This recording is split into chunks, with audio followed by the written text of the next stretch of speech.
Being a villain isn't always as simple as she's good, he's bad. It's much more complex than two sides of a coin. A person's persona isn't defined at birth.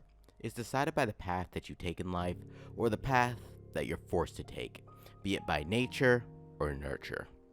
Phrolova is an overseer of the Fractsidus, a criminal organization with no clear goal, but their presence is known worldwide.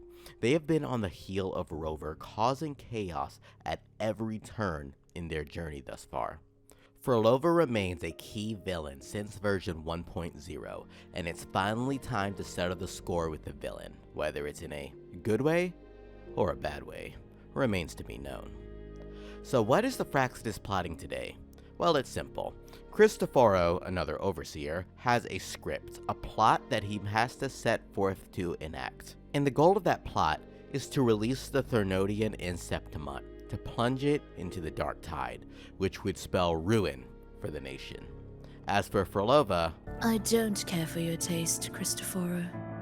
She couldn't really give two shits about the Fractsidus. She doesn't care about their actions or their goals. She has one goal, and the Fractsidus gave her the tools to obtain it. But in doing so, a sacrifice has to be made. Rover, on the other hand, finds himself enjoying another day, drinking from a large cup bigger than Abby and eating, is that a freaking fried fish ball? While they're having a grand old time, they receive a call from the Black Shores, who are there to inform them that Cardathia has been examined, and they're seeing what's causing these unusual phenomena whenever she uses her forte. She subconsciously absorbs energy whenever she uses her ability, and she still possesses traces of the Thernodian in her body. And the Fractsidus aims to unleash that power held in Cardathia, the power that Fleur-de-Lis has. Either way, as a Thernodian scouter, Cardathia has pinpointed the general area of the residual energy from the previous battle. The battle between Lupa and Cardathia, and Mia. And Rover is out to quell that Thernodian. As our human Rover goes out to take care of things, he is greeted by this dumb priest cult leader here, Fenrico. Long story short, he controls the order and he wants our help, but we don't trust this twat. However, Buddy has a few tricks up his sleeve. He summons a goddamn storm and washes us away, and as we are drowning, a forte, or a presence, appears in the ocean, and chains come out from that presence and they drag us in. Attached to that rope is Phrolova. Phrolova pulls in Rover to save him from his inevitable doom, and she explains that the residual energy from the Thernodian came from Mia's body that was rotting in the sea before it was finally retrieved, and it's crystallized into a gem, and that dumb priest weirdo is out to obtain it. Rover is alone, however, and Phrolova, while injured, has already been fighting with the Order. This is just the beginning. Wandering this unfamiliar sea alone will lead you nowhere, and you'll have no defense against the Order's zealotry. Are you proposing a cooperation? The combined goal of Rover and Phrolova is this gem that contains untapped Thernodian energy, but only one can obtain this gem. They both must cooperate to not only keep it away from Fenrico, but also obtain it. But whose hands will hold that final prize? As the two team up to not only take care of the Order's minions, but corrupted Fractsidus soldiers along the way, we learn from Phrolova that we are inside the Lost Beyond, or rather, a prototype for this creation. Here, we shall witness the advent of the Lost Beyond. A land of serenity, harmony, and perfection. A sphere beyond the reach of time. A new world, never to be marred by tragedy. In other words, a sonorosphere. A sonorosphere belonging to Phrolova. How crude. That name strips it of its poetry and warmth. Phrolova intends to use the gem to give her world, her Lost Beyond, a texture. Yes. Only with the texture can each movement resonate in perfect harmony. However, Fenrico desires this same gem to serve his own means, so we have to find it first. Phrolova used her powers to seal this realm, and as she's weakened, she had an original deal with Fenrico, but he betrayed her as a result. Which is why we found Phrolova in such a weakened state. Rover does not trust Phrolova at all, but he knows that he must claim this gem before Fenrico does, and Phrolova knows exactly how to move through her own sonorosphere. As they banter back and forth, Phrolova reminds Rover that she knows him better than he thinks. But what if I told you that even the most irreversible fates could start over? How careless of me. I forget I'm speaking to someone who chose to wipe their own past. She intends to create her perfect realm, the Lost Beyond, no matter what the cost. After all, the worst thing that can happen is death. There is nothing to fear. The worst that awaits is simply death. As Rover and Phrolova put down their bitter feelings towards one another, they go on to take down Fenrico and claim the gem, and they push onwards. As they continue on their path, they are forced to split up thanks to a little trap set by Fenrico. As the two venture through Frolova's sonorosphere, each time Phrolova uses her forte, she is not only weakened, but she begins to distort. With each distortion, hidden memories rise, memories that she holds dear, memories that she clutches close to her heart. I knew we'd make beautiful music together. Another perfect rehearsal. Hold on! You played ahead of the beat! I heard it! Well, Phrolova, your playing and Triss's improvisation were completely in sync. No wonder you're our best violinist. It's only because I've played this piece countless times before. I've heard tell you've been asked to perform far from here. I'm sure you'll amaze them all, just like you always do. Phrolova has family, friends, people she cherishes. She has a whole village of people who adore her, people who love her. She has so many friends and family, her mother. She has Leah, Achilles. She has Nomi, Lune. She has Triss. But the closer she gets to her goal, the closer she gets to those distortions, these memories begin to flood her, overwhelm her, forcing her to interact. As she faces these phenomenon up close, she asks Triss, should she keep going with her plan? Maybe she should just stay here. Maybe she should just enjoy the time with her friends and family. Maybe that would be a good means to this end, right? Triss, do you want me to keep going with my plan? Of course! I want to sing and sing forever! Even though this isn't the home we once knew? I know it's not. I'm not the same as I was either. I died in an accident hundreds of years ago. But Triss is already dead. After all, the worst that can happen is death, right? Those words ring and hit harder than they ever have before. On Rover's side, he comes across many things in this realm.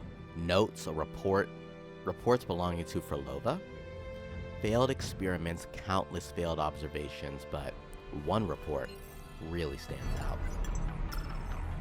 Artificial sonorospheres have a short duration and are unstable. Additionally, the influence of fortes can cause unintended changes to them.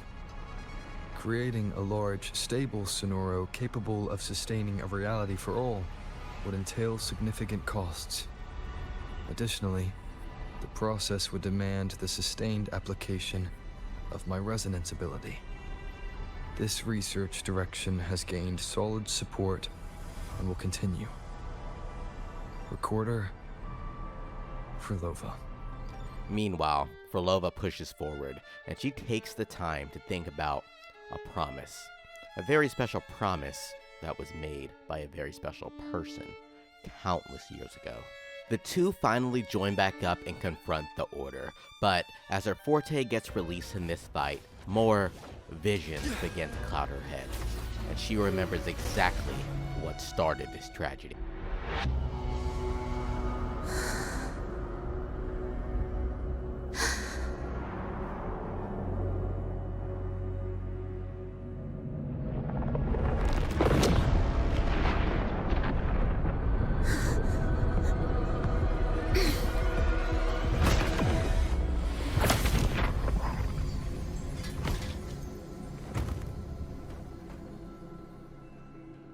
Oh, sinful dream, why do you disturb this tranquil slumber?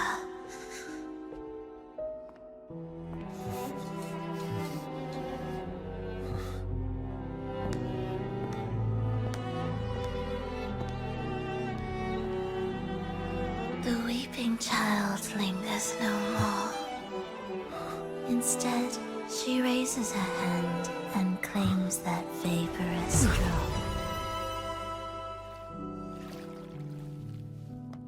The duo are plunged into the depths of despair and experience exactly what brought Phrolova to where she is now. Her dealings with the Fractsidus, her early dealings with Fenrico before he betrayed her, everything that happened after she enacted her final performance, after she mourned the friends and families that she loved in her dress to commemorate their deaths while on stage in front of a crowd.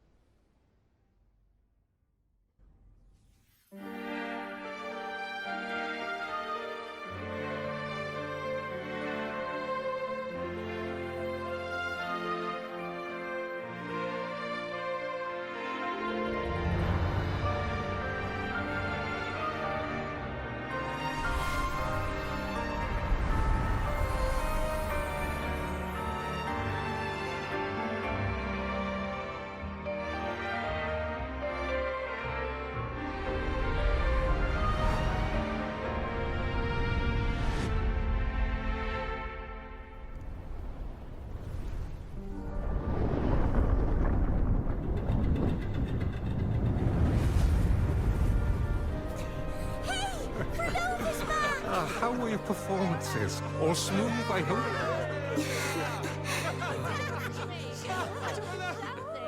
What? Look over there! What's that?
This is where Rover made this promise.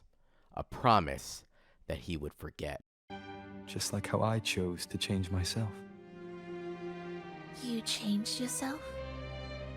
What kind of change was that?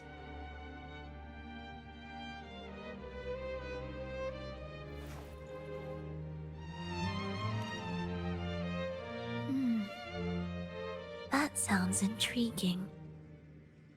I wonder if each of us can change in that way. I've gained more than I imagined from this performance. But it's still not good enough. I want to include the voices of the past, making that history a true part of it. Phrolova, when this piece is truly complete, I'll come back. Is that a promise? Is that a promise? Yes. No matter where I am, I'll return. Every promise matters. Once I make one, I'll see it through, no matter the cost. All right. I'll be waiting for you then. I'll save you a VIP seat next time. Because he started over. He erased his previous self, all of his bonds, all of his memories. He's a clean slate. Meanwhile, Phrolova remembers it all. She hangs on to these memories. They became her ambition, her drive, and to give up on those memories, those bonds, that would be preposterous. Rover, as delusional as he is, thinks that this is impossible. I'm the main freaking character. I don't make these mistakes. So, the friend she mentioned... was it me? And the one she's been waiting for is also me. No, that doesn't seem right. Wait, did we really meet at this concert? Left with nothing, her people dead, she gave her final performance, and a certain figure gave Phrolova something that she wanted more than anything else. A glimpse of a future, and a dialogue with Triss. Thank you. I'm happy. This reunion is an unexpected surprise. Today was just grand. We sailed together, watched a play, and even had our own little concert by the road. Phrolova, did you notice? How many This people 10-second interaction is cheering more than enough to spur for Phrolova us? into action. The Fractsidus recruiter uses this desperation to offer Phrolova a chance to use the influence of the Fractsidus to bring back her people, to bring back Triss. Nothing could stop her from taking this opportunity. Not Rover, not anyone. Rover failed Phrolova. He couldn't stop her from the hundreds of experiments. He couldn't stop her before she trended down the path of damnation. She wrote day after day. Tricktown, he didn't come. Piero, he didn't come. Mendo, he didn't come. Scob, Dolores, Kentar, Kor, he didn't come.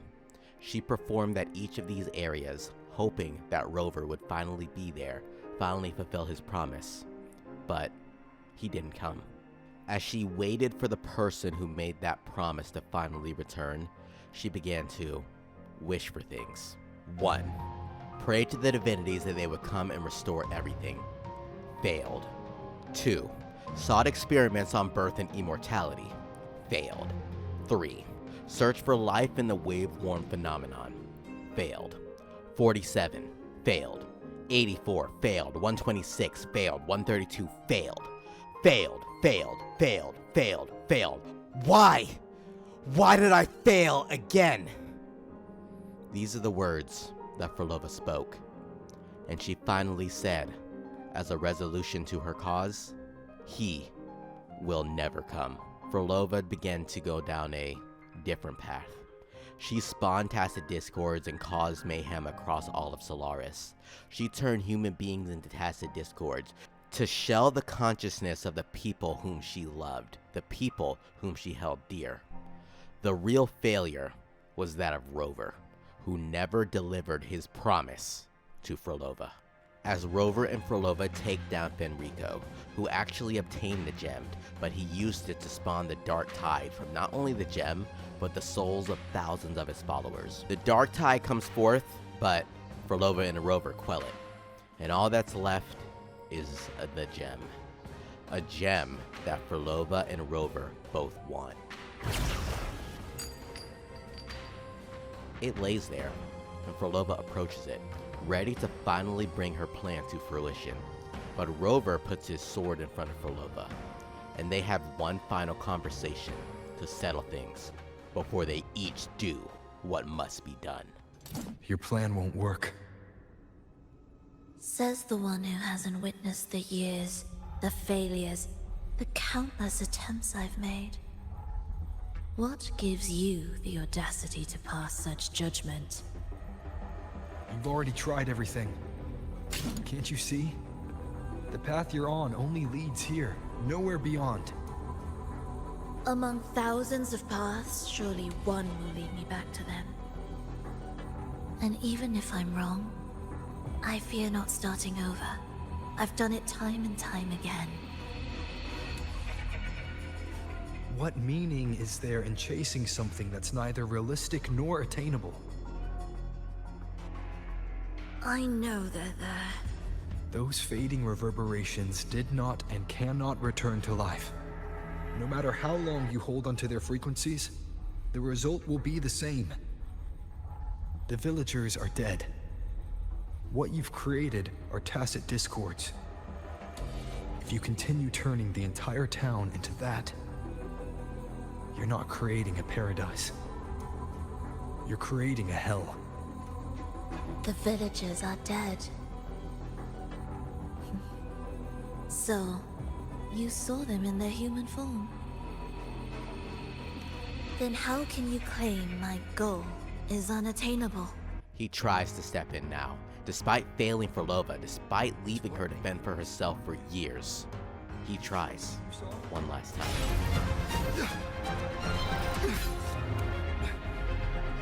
You've gone too far.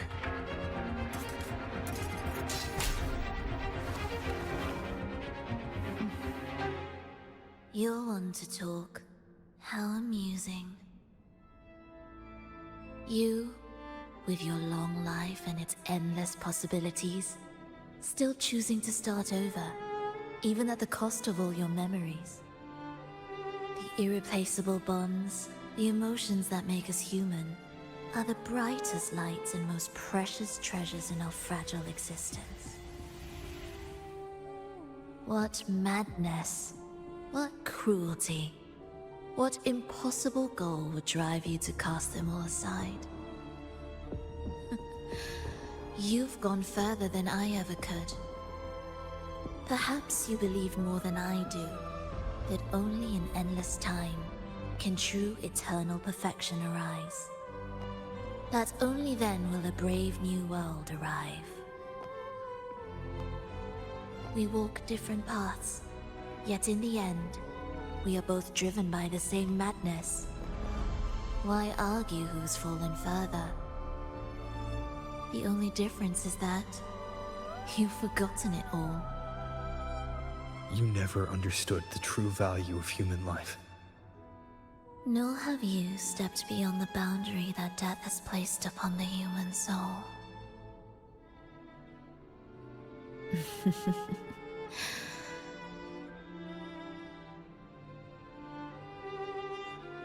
So, this is our finale.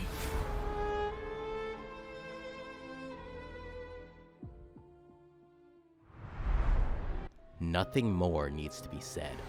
They both chase after the gem, and both participants will do what it takes to obtain it. As Phrolova finally obtains the gem, Rover makes a last-ditch effort to stop her, and thrusts his blade, fatally piercing Frolova's chest, as the gem slides directly into Cristoforo's pockets. As she sinks, with nothing left to live for, she uses her power in the sonorosphere that has been not distorting, but actually stabilizing for all this time, and it has finally awakened into something special.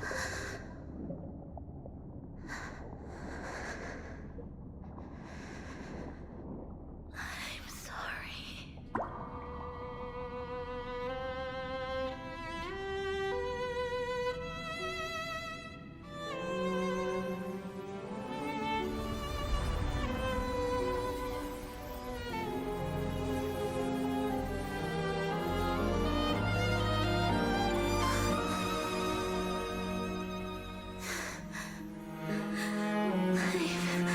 Come home.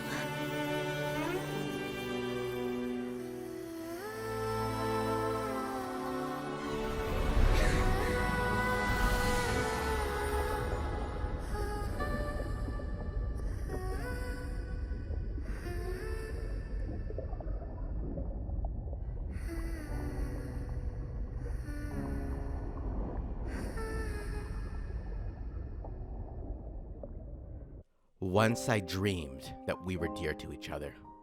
I woke to find that we were strangers. A final sting to Rover and Phrolova's relationship. Phrolova finally achieved her lost beyond. However, this isn't the end that we all hoped for. She used the last of her forte to fuse with the sonorosphere. They are truly lost, beyond the reach of anyone else. Phrolova remains as the queen of her own realm, but she can no longer be a part of the place that we call home, the place that we call a world. She's found her own home. After all, the worst that can happen is death.